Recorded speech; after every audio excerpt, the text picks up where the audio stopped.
NHL postponed its season today. Yeah. We'll all be quarantined to home before long. Yeah, I don't know. Hope not. Hopefully it's Hopefully, not too long. this doesn't Yeah. affect our women's encounter. Yeah, I hope not. But hey, audio's good. We're running. You ready to go? All right. Anytime now? Yep, it's on. It was on before I made the comment about the NHL.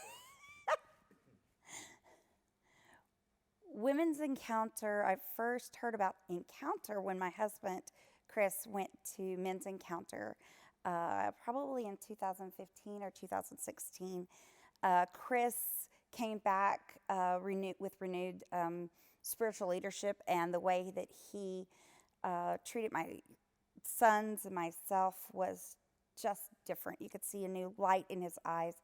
Um, it made a huge difference in our our family dynamic.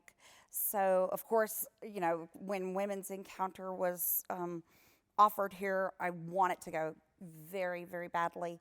Uh, it, it, I knew it would change my perspective.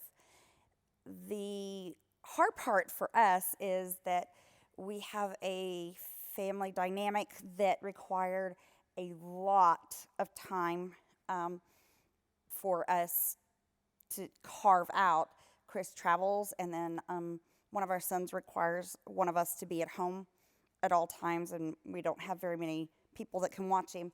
So last year, whenever we got enough uh, opportunity to schedule it ahead of time, I was able to carve out the time and say, okay, I'm going. And Chris said, I'm not scheduling anything off that weekend out of town. So we were able to make sure that I went. And I was so excited because I knew that I would be able to um, make relationships and have women invest in me, and I would be able to invest in some women in our community and in our church where I hadn't been able to before. It's hard to make connections when your life is wrapped up in your children and wrapped up in your work.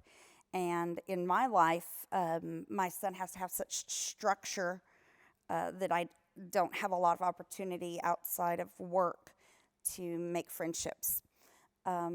So I was really excited. The weekend was amazing. From the time we met here at the church to register, we were able to, just relax. We got there and we were so taken care of. Just to be able to unplug and totally focus.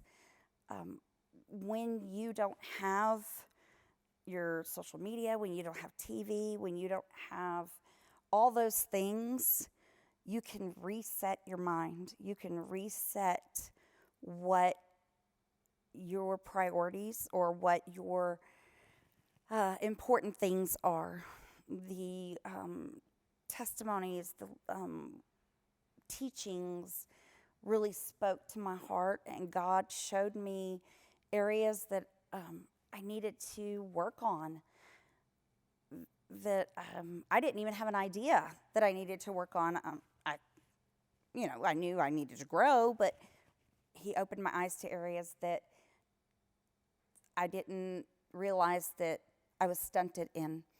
I was able to make some new friendships, renew my friendship with my sister in a way that I hadn't been able to before because we were able to finally get to talk without children around. Friendships that have lasted me through this last year when I've really needed them. So, you know, Women's Encounter made a huge difference last year in my walk with Christ. I returned committed to my faith again, committed to finding the joy in the little moments, committed to finding the joy with my family and in my job because I could live with freedom knowing that my identity was in Christ and it wasn't in what I was doing or what I was besides being a daughter of his. It's a scary thing. Sometimes going into a situation that you're not fully aware of what's going to happen. Or I'm an introvert, and I'm shy whenever it comes to meeting new people. So it was scary going to a place where the only person I really knew was my sister.